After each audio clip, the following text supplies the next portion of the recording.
남북 고위급 회담을 하루 앞두고 청와대가 3차 남북 정상회담에 대해서 긍정적인 전망을 내놓았습니다. 정상회담의 시기와 장소 등이 합의되기를 기대한다고 밝혀 회담 윤곽이 잡힌 게 아니냐 하는 관측이 나오고 있는데요.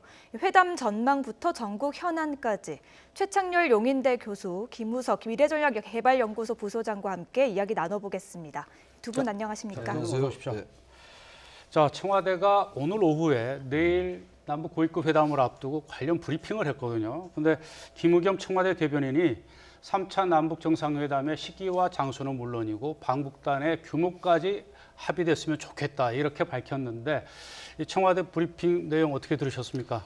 일단 김의겸 대변인 얘기 중에서 방북단이라는 표현을 썼어요. 방북단이라는 얘기는 일단 우리 쪽에서 간단한 얘기 아니겠습니까? 다시 말하면 남북 정상회담의 장소가 평양이다라는 것을 이제 거의 명시적으로 얘기하는 거라고 봐야 되고. 북쪽이라는 거겠죠, 일단. 그렇죠. 북쪽에서 한다는 얘기라고 봐야 되고. 지난번에 왜 그 4월 27일 날 판문점 선언 때 이미 얘기가 나왔던 거였기 때문에 그 얘기가 반영된 것 같고, 이틀 전인가요? 그때 청와대가 좀 조심스러운 입장이었거든요. 거기에 비해서 지금 김의겸 대변인의 말이 상당한 좀 자신감이 좀 포함되어 있는 것 같아요. 일단 요점은 최근에 그 북미 간의 그 비핵화 협상이 대단히 교착 상태잖아요. 북한은 계속 체제 보장, 종전 선언을 얘기하고 있고 미군 핵 리스트를 제출하라 해가지고 어쨌든 굉장히 좀 난항입니다. 이번 이제 남북 고위급 회담이 북한이 제안한 거거든요. 그러니까 지금 사실 북한이 종전 선언, 체제 보장 그리고 제재 완화 이런 것들에 대해서 더 절실함을 느끼고 있는 거죠. 또 우리는 우리대로 북미 간의 이 비핵화 협상이 교착 상태에 빠지면 남북의 평화 체제 구축이 또 힘들어지기 때문에 우린 또 우리대로 굉장히 또 절박한 게 있는 거거든요. 이번에 그 내일 고위급 회담의 그 면면을 보면 특히 우리 측에서는 통일부 장차관이 포함되어 있어요.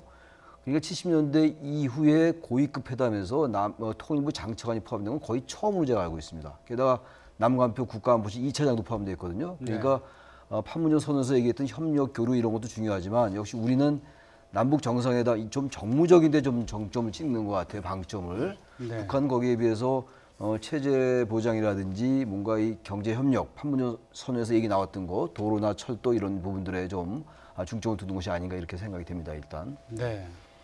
예, 부소장님께서는 어떻게 보십니까? 내일 남북 고위급 회담에서 뭐 3차 남북 정상회담에 대한 이야기가 구체적으로 나올 수 있을까요?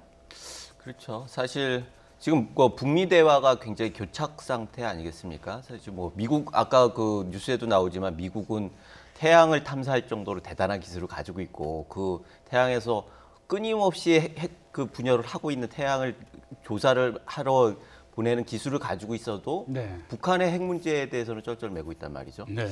그래서 이런 부분들에 대해서 어차피 우리가 나설 수밖에 없는 거 아니냐라고 하는 공감대가 있는 것 같고 미국에서도 뭐 일정 정도 기대를 표하는 것 같고요. 그런데 지금 같은 경우에는 북한에서 먼저 제안을 했어요. 그런데 지금 보면은 우리나라가 더 좀 적극적인 거 아닌가라고 하는 생각이 들어가지고 주도권 면에 있어서 약간 밀리는 거 아닌가라고 하는 우려도 있는데 북한 같은 경우에는 지금 경협에 대해서 더 큰 관심이 있는 것 같아요. 종전선언을 전제로 해서 경협을 하는 그런 것을 요구를 하는데 우리와 미국 같은 경우에 비핵화가 선결되지 않으면 그건 불가능하다는 거 아니겠습니까? 그런 면에서 자칫해서 말려들면은 우리가 목표한 부분에 대해서 좀 잃어버리고 결국 이 비핵화 부분이 계속 어려워지는 거 아닌가라고 하는 우려도 있고 그래서 지금부터는 정말 전략적으로 정말 잘 판단해가지고 어차피 정상회담에서 못하면 그 다음 방법이 없는 거 아니겠습니까? 다시 실무회담으로 넘어가가지고는 이게 계속 헛바퀴를 돌릴 뿐인데 그런 것들이 그 반복되지 않기 위해서라도 이번에는 좀 잘 준비해가지고 전략적으로 접근했으면 좋겠다는 생각이 듭니다.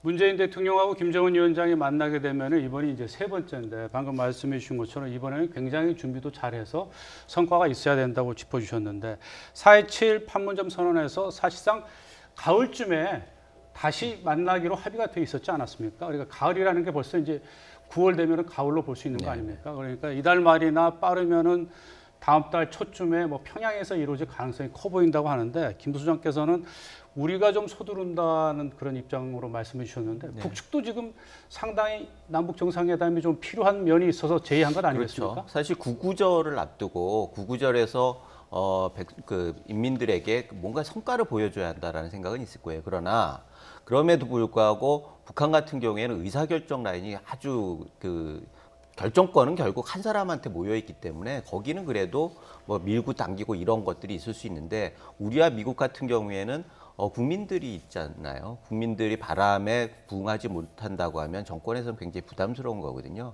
그런 면에서 아까 그쪽에서는 제안을 해놓고 좀 느긋한 부분이 있는데 우리는 일단 그것을 받고는 뭔가 성과를 국민들한테 또 보여줘야 하는 이런 부분이 있기 때문에 조급한 걸로 치면 우리가 더 조급한 거 아닌가. 미국은 말할 것도 없고요. 그런 면에서 지금 같은 경우에는 결국 조급한 쪽에서 양보할 수밖에 없는 협상은 다 그렇잖아요. 네.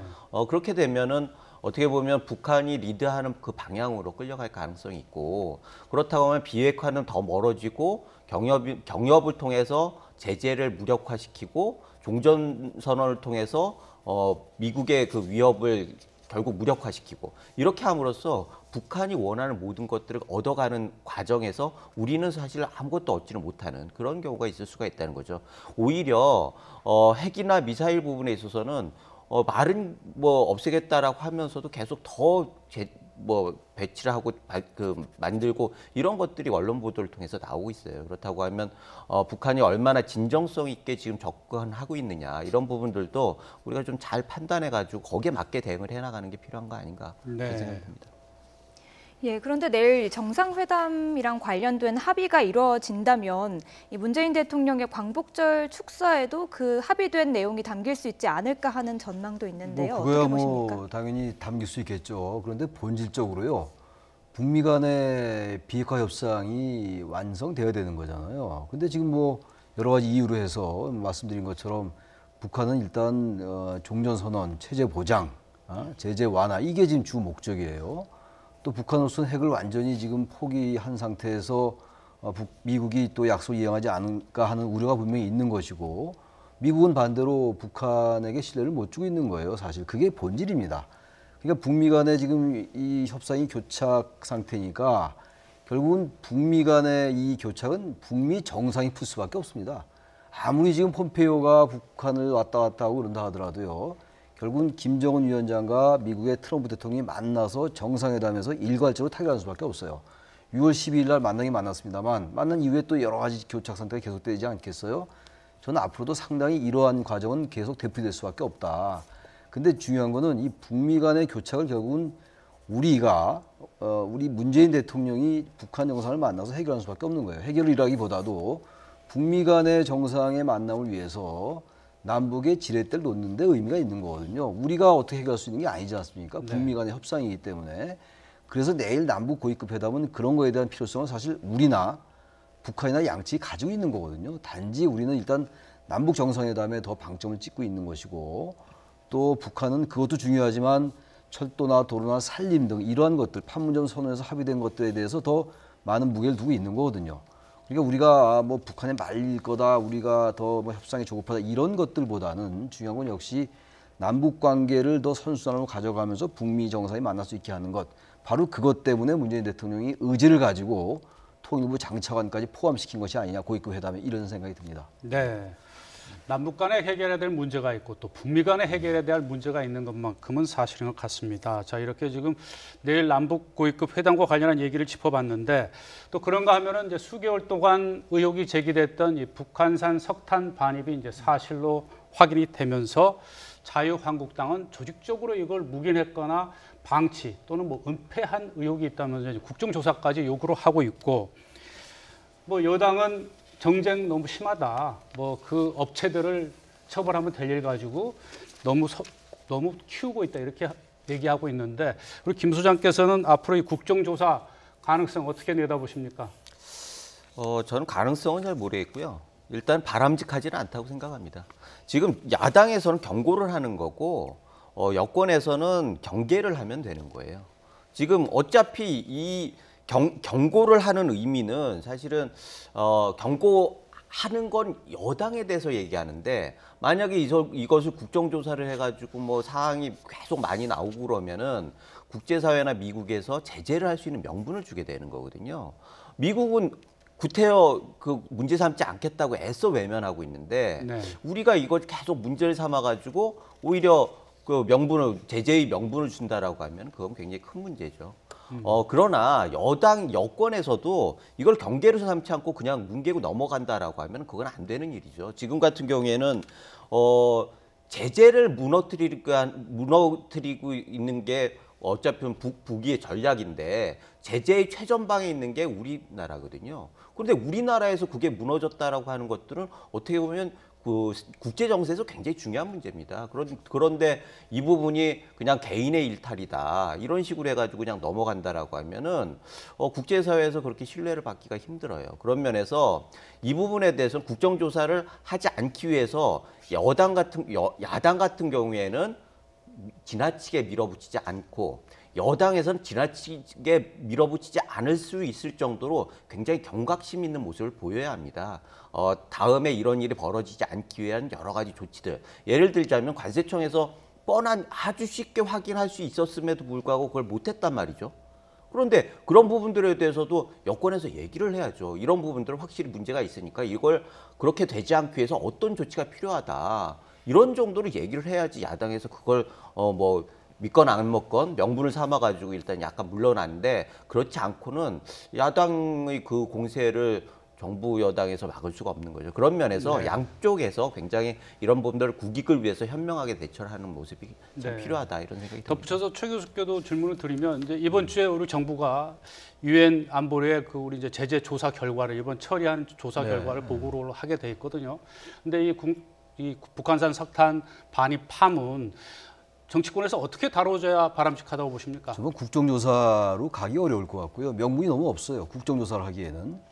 근데 우리 김 소장이 좋은 말씀 해주셨는데 이 부분은 이것도 역시 본질은 일부 업체가 잘못된 이익을 얻으려고 러시아산이라고 속여서 들여온 거예요. 이게 지난해 4월부터 지난해 10월까지 들여왔던 건데 이 부분을 정부가 첩보를 입수한 다음에 수사를 해가지고 이거 막았던 거거든요. 그러니까 네. 정부가 일부러 은폐를 하거나 이런 건 전혀 아닌 겁니다. 이거는 뭐 미국도 인정을 하는 것이고 미국도 여전히 공식적으로는 한국 정부 신뢰한다고 얘기하고 있는 거 아니겠어요? 그리고 이 수사에 있어서도 한국 정부와 미국 정부가 공조를 했던 것이기 때문에 기본적으로는 잘못된 업체의 일탈이 맞습니다. 그렇기 때문에 이 부분을 지나치게 정치 쟁점화하는 것은 전혀 바람직하지 않다. 그 부분을 앞서 말씀해 주신 건데 그렇다고 해서 어쨌든 간에 유엔 안보리 제재를 우리가 이행 못한 거라고 인식할 수가 있죠. 사실 우리 정부가 이행 안 한 게 아니라 우리 정부가 모르게 잘못된 업체가 그런 일탈을 한 건데 그래서 어쨌든 정부가 첩보를 입수한 이후에 수사를 해서 막았단 말이에요.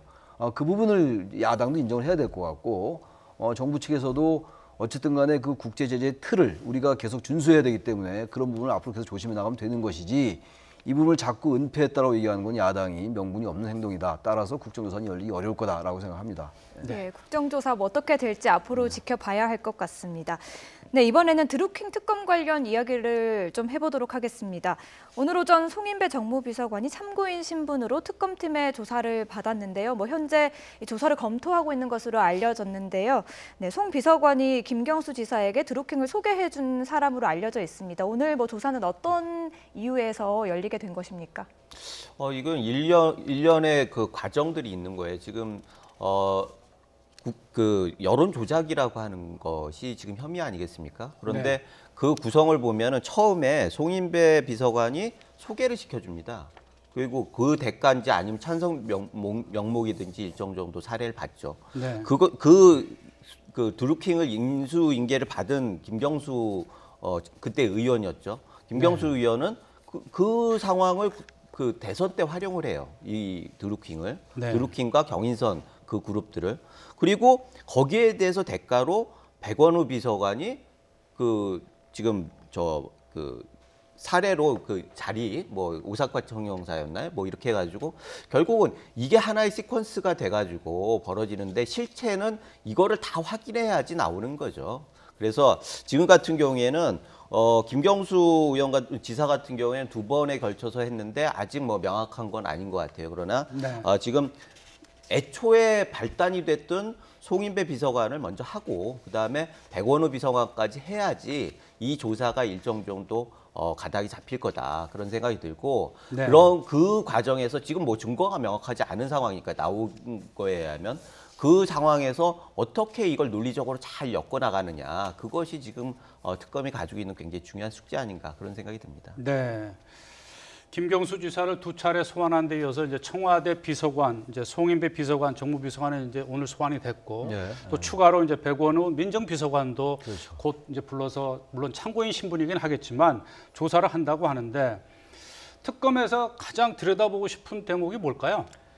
역시 특검이 의심하고 있는 거는 김경수 지사가 드루킹 등 그 드루킹 일당의 댓글 조작 공모에 같이 공모를 했다라는 거거든요. 의심을 그렇게 하고 있는 거고 혐의를 두고 있는 거고 거기에 대한 하나의 증거로서 정황으로서 그 자동화 프로그램이라는 이른바 킹크랩 그 시연회에 참석을 해서 묵시적으로 승인하고 지시했다라고 주장하는 게 특검이에요. 지금 특검이 의심하고 혐의를 두고 있는 것이고 김경수 지사는 킹크랩의 존재도 몰랐다라는 것이고 승인 지시는 있을 수 없는 일이다라는 거고 그밖에 그것들을 이제 증거나 정황들을 입증하기 위해서 여러 가지 이제 변수들이 지금 동원되고 있는 거거든요. 송인배 비서관에 대해서는 앞서 얘기를 했고 지금 송인배 비서관의 경우는 김경수 지사에게 드루킹을 이제 소개한 사람이 송인배 비서관이란 말이에요. 네. 그리고 이제 현재는 송인배 비서관 참고인 신분이긴 합니다만 검찰은 어쨌든 혹시 송인배 비서관이 정무비서관이 댓글 조작을 알고 있지 않았을까라는 생각도 하고 있겠죠. 아직은 뭐 피의자 신분이 아니니까 그것을 공개적으로 얘기할 수는 없다 하더라도 바로 그런 부분들이 이 사건의 본질이거든요. 그런데 문제는 지금 드루킹과 김경수 지사의 대질 신문까지 이루어졌는데 대개 특검이건 검찰이건 이 조사 과정에서 대질 신문 잘 안 합니다. 왜냐하면 워낙 계속 부인을 하는데 대질 신문을 한다고 해가지고 별로 나타날 것이 없다라는 판단 때문에 일반적으로 안 하는데 결과적으로 이제 별로 나타난 게 없었어요. 대질 신문 했음에도 불구하고.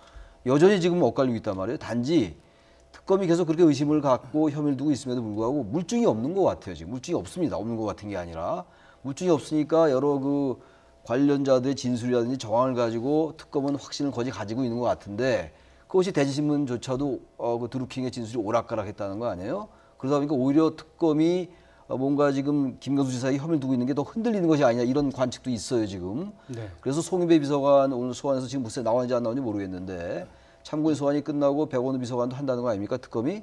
그 참고인 소환이 다 끝난 다음에 뭔가 특검이 혐의를 두고 있는 것들의 어떤 물증까지는 아니더라도 정황이 밝혀진다면 청구를 할 거고 영장을 말이죠. 그렇지 않으면 영장조차 청구 못할 가능성도 배제할 수 없다라고 생각을 합니다. 예, 네. 그렇다면 부소장님께서는 어떻게 보십니까? 김경수 경남지사에게 구속영장 청구 될까요? 안 될까요? 어떻게 보십니까? 특검 입장에서는 굉장히 곤욕스러운 상황이에요. 사실 영장을 안 친다라고 하면은 너무 성의 없다라고 볼 수도 있잖아요. 그리고 일반적으로 구속영장 자체가 그 수사의 성과라고 보여지는 우리 뭐 현실에서는 그렇기 때문에 특검에서 영장을 신청을 안 한다. 이거는 현실적으로 굉장히 고민스러운 부분이에요. 그런데 만약에 영장을 신청을 했다고 해도 법원에서 지금 상황에서는 받아들이기 굉장히 힘들죠. 그러면은 네. 그 기각이 될 거를 전제로 해서 신청을 한다는 얘기인데 그런 경우는 뭐 어떻게 보면 그 다음에 법원 핑계를 대면서 불구속 기소를 하는 그 방향으로 잡힐 수도 있겠죠. 지금 그 특검이 가지고 있는 여러 가지 선택지들이 있겠는데 그럼에도 불구하고 실질적으로 선택한 건 제가 보기에는 일단 신청을 하고 기각이 되고 그 다음에 불구속 기소를 하고 그렇게 하고 결국은 이게 흐지부지 되면서 일정 정도 끝날 가능성도 있어요. 그러면은 이렇게 되면은 나중에 이 부분에 대해서 내곡동 특검이 됐든 이렇게 결국은 다시 뭐 지금 정권 내에서도 그럴 수도 있고 다음 정권에 가서도 결국 다시 해야 하는 거 아닌가 이런 얘기들이 나올 수가 있거든요. 그래서 이번 정권에서 최소한 이 부분에 대해서는 특검 연장을 확실히 해가지고 이걸 의지를 보여야죠. 이거는 우리 선에서 다 마무리하겠다, 확실히 밝히겠다 이런 의지 표명은 해야 하는 거 아닌가 그런 생각이 듭니다. 네. 이 드루킹 특검 1차 수사 기간이 오는 25일까지입니다. 그렇습니다. 그러니까 뭐 이제 2주도 채 남지 않았습니다. 그렇죠. 그런데 아직까지 이제 이 특검 1차 수사 기간 마친 뒤에 이제 이 수사 기간을 한 달간 더 연장할 수 있는데 아직 특검은 뭐 이와 관련해서 아무런 입장 표명을 하고 있지 않지만 네. 정치권에서는 벌써부터 야당은 연장을 해야 된다. 또 여당은 아니다. 뭐 이렇게 얘기하고 있는데 어떤 식으로 이게 흘러갈 것으로 보십니까? 글쎄요, 일단 여야 막론하고 특검 기간 연장에 대해서 언급하는 건 일단 적절치 못하다라고 생각을 합니다. 지금 한 13일 남았죠. 25일이니까 오늘 12일이니까요. 13일 남았으면 사실 뭐 짧게 남은 거죠. 얼마 안 남은 거지만 역시 특검이 판단하는 문제입니다. 특검이 수사 기간을 더 연장해서 뭔가 밝혀낼 수 있다고 판단된다면 특검 기간 연장을 신청하는 것이고, 그렇죠. 문재인 대통령도 이게 미진하다 좀. 조금 더 시간이 있다면 이 김경수 지사가 공모를 했는지 안 했는지가 밝힐 수 있다고 생각하면 대통령께서도 연장을 하는 게 맞고, 근데 만약에 이게 정말 특검이 별 물증도 없고 정황도 없이 오로지 진술, 엇갈린 진술 가지고만 연장을 한다. 그래서 이것이 밝혀질 것 같지 않다면 대통령도 특검 기간을 승인 안 할 권한이 있어요. 대통령에도. 그 권한 승인 여부를 결정하는 권한이 대통령에 있는 것이니까. 그러니까 그런 것들은 아직은 시간이 있으니까요. 13일이면은 짧다고 얘기할 수 있지만 그동안 또 뭔가 밝혀질 수도 있는 거란 말이에요. 그러니까 그때까지 좀 여야 정치권이 특검 기간을 연장해야 된다 말아야 된다라는 얘기를 하지 말아야 될 것 같아요. 어차피 여당은 기간 연장하지 할 필요 없다라는 것이고 야당은 김경수 지사에게 불리하게 더 연장해라라는 거 아니겠어요? 솔직히 말씀드려서 약간 정쟁적 요소가 있는 거잖아요. 그렇다면 이거 배제해야죠. 일단 특검이 저는 어떤 정치인의 의도를 가지고 수사하고 있다고 보지 않기 때문에 특검도 최선을 다하고 있을 거예요. 없는 죄를 만들 리도 없을 거고 만들어질 수도 없는 것이고 만약에 수사를 하다가 물증이 지금은 거의 물증이 없어 보이는데 일단 킹크랩 시연회 때 그 CCTV가 없잖아요. 없으니까 지금 계속 얘기만 오락가락 하는 거 아니겠어요? 만약에 그런 것들을 대체할 만한 물증 또는 정황이 확고하다라면 기간 연장하겠죠. 그건 특검에게 맡겨라. 자꾸만 정치권이 이런 걸 가지고 계속 뭐 연장해라 말아라 하는 것 자체가 정쟁의 도구가 될 수밖에 없다. 일단 바람직하지 않다고 생각합니다. 네. 네. 김 소장께서는 어떻게 보십니까? 만약에 특검 측에서 수사기간을 연장을 신청을 하게 되면은 이제 대통령이 선택하게 돼 있는데 과거에는 특검 기간을 연장한 적이 없지 않습니까? 근데 만약에 그렇다고 그러면 문재인 대통령이 상당히 고민될 텐데 어떤 선택이 있을까요? 저는 아까 최 교수님 말씀하신 게 정답이라고 생각합니다. 지금 같은 경우에는 제가 아까도 말씀드렸듯이 김경수 지사에 대한 조사가 있었죠. 그러나 시작하는 오늘 같은 경우에 그 도화선이 됐던 송인배 비서관 얘기를 했고 조사를 했고요. 참고인이긴 하지만 마지막으로 백원우 비서관까지 해야지 실체가 특검도 가닥이 잡히는 거예요. 그래서 일단은 특검에서 판단하는 걸 맡기고 그 다음에 만약에 있었을 때 아까 제가 말씀드렸듯이 만약에 특검에서 연장을 요청한다고 하면은 저는 그 내용과 관계없이 정권에서는 일단은 연장을 한번 하는 게 이게 어차피 지난번에 예전에도 연장하지 않아가지고 계속 재수사 요구들이 나왔던 거 아니에요. 그런 것들을 막기 위해서라도 이번에는 연장을 해가지고 이 선에서 끝내자 이런 식으로 해서 가는 게 정권을 위해서라도 굉장히 바람직한 거 아닌가라는 생각이 듭니다. 네. 방금 이제 소식은 들어왔는데요. 송인배 비서관은 13시간 넘도록 특검에서 이제 참고인 신분으로 조사를 받고 이제 귀가를 했다고 합니다. 예, 특검 수사 기간이 연장이 될지 안 될지 결국 문재인 대통령의 손끝에 달려 있는데요. 어떤 선택을 할지 한번 지켜보도록 하겠습니다. 네, 이어서 다른 얘기로 넘어가 볼 텐데요. 더불어민주당 당권 주자들이 휴일을 맞아서 TK 지역에서 전당대회 막판 레이스를 펼쳤습니다. 어떤 이야기들이 나왔을지 직접 들어보시죠. 대구도 많이 바뀌었습니다. 자주 어디서 이렇게 따뜻하게 말을 건네주시던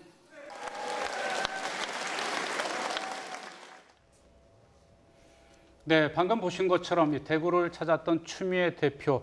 이제 뭐 대표 임기가 얼마 남지 않았는데 뭐 좀 울먹이는 그런 감정이었어요. 왜 그랬을까요? 아니, 추미애 대표가 지금 2년 임기를 채웠어요. 네. 여당, 야당 할 것 없이 당대표가 임기 채우기가 쉽지 않거든요. 우리 정치 상황에서. 근데 그 2년이라는 게 보통 2년이 아니었잖아요. 얼마나 많은 일이 일어났습니까? 네. 대통령 조기 대선도 있었고 박근혜 탄핵도 있었고 박근혜 전 대통령 탄핵도 있었고 그 엄청난 그 직접 민주주의라고 얘기하는 이른바 촛불혁명도 있었고 말이죠.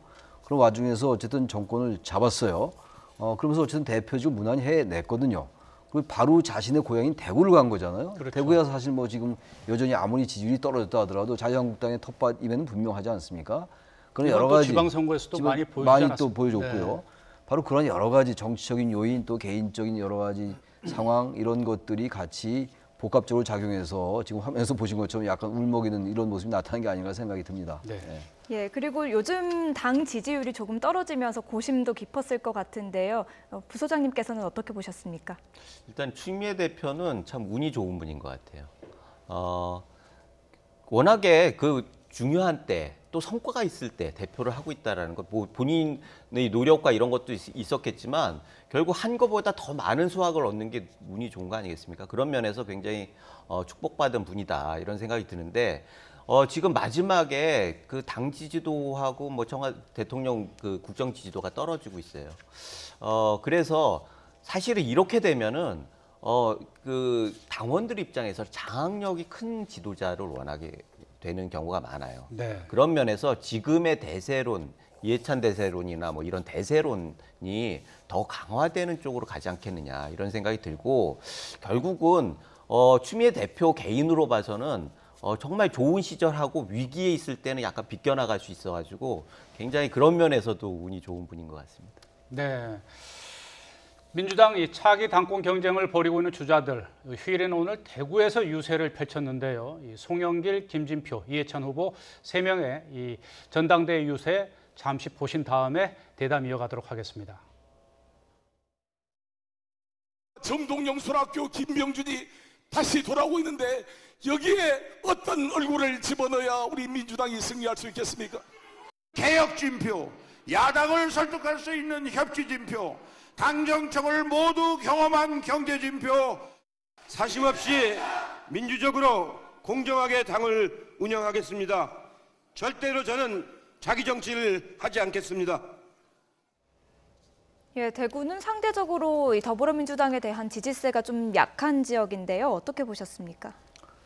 지금 이제 그 세 후보, 지금 앞서 보신 세 후보가 당권 경쟁을 벌이고 있는데 일단 지금 아까 김 소장 말씀처럼 뭐 이해찬 대세론이라는 표현을 써요, 언론에서. 근데 이 세 분이 어쨌든 다시 친문임을 주장하고 있는 거잖아요. 뭐 친문 주자들 맞죠. 특히 송영길 후보 같은 경우는 이른바 이제 신문이라고 그래가지고 지난 이제 대선 때 이제 합류했다라는 건데 현재 지금 이 민주당의 당권 경쟁 구도에서는 뚜렷하게 어떤 쟁점이 잘 형성이 아직 안 되는 것 같아요. 네. 얼마 시간도 많이 안 남았어요. 지금 이 민주당 당권 전당대회도 25일이죠? 25일이요. 같은 네. 아까 지금 특검 그거 같은 날인데. 네. 그런데 지금 역시 변수는 세 가지인 것 같습니다. 지금 당청 관계를 지금 누굽니까? 김진표 의원이 얘기를 하잖아요. 당 정청은 모두 경험한 경제 진표다. 네. 협치 진표다. 이 얘기는 이번 당권 전당대회의 그 중요한 쟁점을 요약한 것 같아요. 우선 당청 관계, 그리고 야당과의 협치, 그다음에 또 하나가 이제 다음 총선에서 어느 사람이 대표가 되는 게 유리할 것인가라는 그러한 전략적 투표를 나름대로 할 거예요. 왜냐하면 이번에 그 투표하는 전당대회 때 대표를 결정짓는 사람들은 권리당원, 대의원 이런 분들이잖아요. 물론 일반 국민과 당원들의 여론조사도 있습니다만 네. 그래서 그분들이 상당히 정치적이고 전략적 투표를 하는 분들이기 때문에 다음 총선 그리고 당청 관계가 누가 되면 어떻게 될 것인가 이런 변수. 그다음에 야당과의 협치가 역시 굉장히 중요하지 않겠습니까? 입법이나 네. 제도를 통해서 뭔가 개혁을 이뤄나가야 되기 때문에 바로 그 부분을 이제 김진표 의원이 얘기를 한 것이고 지금 이 송영길 의원은 지금 정동영 손학규 김병지 들어오니까 이분들은 이른바 언론의 표현에 의하면 이제 올드보이들이기 때문에 자신이 뭔가 세대 교체에 깃발된다 이런 표현을 한 것 같아요. 네. 이해찬 의원은 반대로 어쨌든 자기가 지금 상당히 그 친노의 좌장으로 되어 있기 때문에 그럼에도 불구하고 자기가 사심 없이 당청 관계를 유지해 나가겠다 이런 얘기를 한 겁니다. 그러니까 세 명이 각자 아직 당권 경쟁에서 뚜렷한 쟁점 형성이 안 돼 있으나 뭔가 자신의 장단점을 적나라하게 얘기를 한 것이 아닌가. 저 지금 화면에 나온 얘기들은 그렇게 네. 보여집니다. 일단. 앞서 김 소장께서도 잘 짚어주셨듯이 문재인 대통령이 취임 이후 처음으로 국정 지지율이 60%대 밑으로 떨어졌고 네. 당 지지율도 처음으로 이제 지금 40%대에서 이제 떨어졌는데 이런 와중에 이제 당 대표가 교체되는 시점이기 때문에 좀 강력한 리더십이 좀 필요하다고 말씀을 맞습니다. 해주셨는데 그렇다면 이해찬 후보한테 좀 유리한 지금 분위기라고 보십니까? 저는 그렇게 보고 있어요. 지금 그 메시지를 보면 송영길 의원 같은 경우에는 메시지가 분명하죠. 세대 교체. 네. 그런데 일반 당원이나 이런 분들한테 대표감으로 그 믿음을 줄 수 있느냐라고 하는 건 아직 모르겠습니다. 김진표 후보 같은 경우에는 내용은 많은데 전체적으로 메시지가 좀 명확하지가 않아요. 그런데 이해찬 그 후보 같은 경우에는 본인 자체가 메시지인 거예요. 그래서 굉장히 파워풀한 데다가 그러면서 메시지에 힘을 주기보다는 우려에 대한 불식을 계속 시키고 있는 거죠. 워낙 강한 캐릭터다 보니까 당청 갈등이 있지 않을까라고 하는 우려를 당에서 당원들이 굉장히 많이 하고 있기 때문에 이런 부분들을 불식시키기 위해서 나는 자기 정치하지 않겠다. 이 얘기를 계속 강조하고 있는 거예요. 그런 면에서 이 메시지만 봐도 어떻게 보면은 아직까지는 대세론은 계속 지속되고 있다 이런 생각이 들고 그런 면에서 특별한 변수가 없다라고 하면은 이거 바꾸기가 쉽지는 않을 거라는 생각이 드네요. 네, 강력한 리더십이 필요하다 이런 분석이 나오고 있는데 교수님께서는 어떻게 보십니까? 이해찬 후보가 계속 유리하다고 보십니까? 그래서 저도 뭐 그렇게 볼 수밖에 없는데 그러나 아직 시간이 또 있어요. 그리고 김진표 의원도 친문이기 때문에 그렇게 대세론이다라고 저는 이렇게 정의 내리고 싶지는 않고요. 기본적으로 중요한 거는 이 세 후보가 마지막까지 그 당권, 권리당원들 그리고 대의원들에게 어떤 메시지를 전달하냐 문제라고 봅니다. 이해찬 의원은 워낙 지금 뭐 친노의 좌장이라는 인식이 강하잖아요. 그리고 당청 관계를 어떻게 끌고 나갈 것인가의 문제인데 김진표 의원은 역시 경제를 계속 얘기하고 있고 저는 그래서 이 전당대회가 물론 친문 권리당원들이 굉장히 많아요. 지금 40%나 반영하고 지난번 당권에서는 30% 반영했었거든요. 권리당원의 그 표심이 이번에 40%란 말이에요. 그리고 권리당원이 거의 70만입니다. 압도적으로 많죠. 근데 권리당원은 현장 투표하는 거거든요. 그래서 권리당원의 그 압도적으로 친문이 많기 때문에 그런 면에서는 당연히 유리해요. 이해찬 의원이. 바로 그래서 이제 언론이 일반적으로 이해찬 대세론이라고 얘기하는 것 같아요. 그러나 역시 다른 면수도 있기 때문에 아직은 대세론이다라고 단정 짓기는 아직은 이르다라고 생각합니다. 네. 갈수록 치열해지고 있는 이 더불어민주당의 당권 레이스 좀 짚어봤고요. 자, 그런가 하면 이 김병준 이 자유한국당 비상대책위원장 취임한 뒤에 처음으로 이 부산 경남 지역을 찾았습니다. 이번 지방선거에서 예상 밖의 참패를 당했던 곳이기도 하다 보니까 좀 의미가 있었던 것 같던데 김병준 비대위원장이 계속 그래도 대여 공세, 날선 좀 비판을 하고 있는데 이 국가주의 좀 프레임을 앞세우고 있다는 데서 논란이 많은 것 같아요.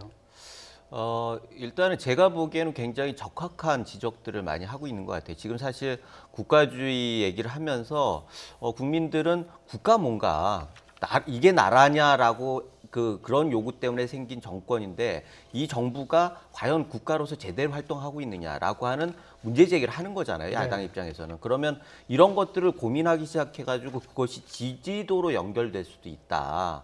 그런 생각에서 지금 현 정부하고 대통령 지지도하고 여당 지지도가 떨어지는 것과 일정 정도 관계가 있는 거 아닌가라는 생각이 드는데 제가 보기에는 오늘 국민연금에 대해서도 얘기를 하셨고 그것들도 굉장히 파장이 작지 않을 거라고 생각합니다. 문제는 정책이나 정치 이슈에 대해서는 굉장히 탁월하고 신선한 측면이 있어요. 문제는 그럼에도 불구하고 지금 당 지지도가 올라가지 않는다라는 거죠. 그래서 이 부분에 있어서 정책이나 정치 이슈에 대해서 하는 만큼 정치적인 어떤 액션이나 조치들이 좀 같이 따라가면은 야당 지지도에 대해서 어느 정도 반영이 되지 않을까라는 아쉬움이 좀 있는 게 사실이에요. 그래서 지금 같은 경우에는 물론 당은 뭐 기존에 있는 의원이나 이런 분들에 대해서는 뭐 일단 뭐 방법이 없지 않습니까? 뭐 의원들이야 국가에서 보장하는 임기가 있는데 그러나 당에서 일정 정도 변화를 할 수 있는 뭔가 단초들을 보여주는 그런 노력들이 좀 필요한데 그런 부분들에 대해서 인적인 뭐 변화나 아니면 새로운 인재를 육성하는 프로그램이나 이런 부분들에 대해서도 좀 고민을 해주셨으면 좋겠다 그런 생각이 드네요. 예, 그렇다면 교수님께서는 자유한국당 김병준 비대위원장 체제 현재까지 어떻게 분석하고 계십니까? 그 이제 김병준 위원장이 들어서고 난 다음에 일단은 긍정적인 면이 있어요. 왜냐하면 한국당이 워낙 색깔론 그리고 아주 극우적 안보관 이런 것들로 일관돼 왔고 또 하나는 개파 갈등이 두드러졌었잖아요. 네. 김병준 또 홍준표 대표 막말 때문에 막말도 그랬고 저도 김병준 위원장 들어선 다음에 색깔론이나 개파 갈등은 이른바 국가주의 프레임 뭐 이런 것들로 좀 덮인 면이 있어요. 네. 근데 중요한 거는 김병준 위원장이 국가주의가 뭔가 프레임화하는 데 성공한 것 같으나 네. 일관성이 없다는 생각이 들어요. 그리고 중요한 거는 개혁적 보수의 아젠다, 의제를 계속 발신할 수 있어야 돼요. 근데 개헌문건 같은 경우는 또 상당히 또 옹호하고 나서 이런 것도 개혁적이지 않다는 얘기예요. 그러니까 국가주의는 자신의 생각이니까 국가주의다 아니다라는 것을 논쟁을 촉발해가지고 자신들이 유리하게 가는 것 이거는 정치적으로 정치공학적으로 의미가 있을지 모르겠어요. 근데 한국당의 입장에서. 근데 그럼에도 불구하고 그 국가주의조차도 박정희 대통령에 대해서 평가가 스스로가 엇갈렸고 일관성이 없다라는 거예요. 그러니까 지나치게 그 한 가지 의식하다 보니까 처음에 출발은 나름대로 신선할지 모르겠으나 그것이 지지를 받기 어렵다는 것이고 저도 개혁적인 의제를 메시지를 보내지 못하고 있어요. 개혁문건 이런 건 바로 이럴 때 한국당의 과거 이미지를 깨기 위해서는 잘못됐다. 국가가 왜 이런 식으로 했느냐. 군이 잘못됐다고 할 수 있어야 되는데 그렇지 않잖아요. 그러면서 계속 여당의 문제를 가지고 대안을 제시하고 개혁적 의제를 내는 것이 아니라 그걸 이제 프레임화한다고 하면서 자꾸 지나치게 단점만 꼬집어 가다 보니까 저는 이거는 한국당 지지도 상승에 전혀 도움이 되지 않는다고 봅니다. 기본적으로. 또 야당은 또 여당을 또 하죠. 예. 꼬집어 내는 게 또 책임 역할 아니겠습니까? 아파지 파티니까. 네. 자, 오늘 말씀은 여기까지 듣도록 하겠습니다. 두 분 말씀 고맙습니다.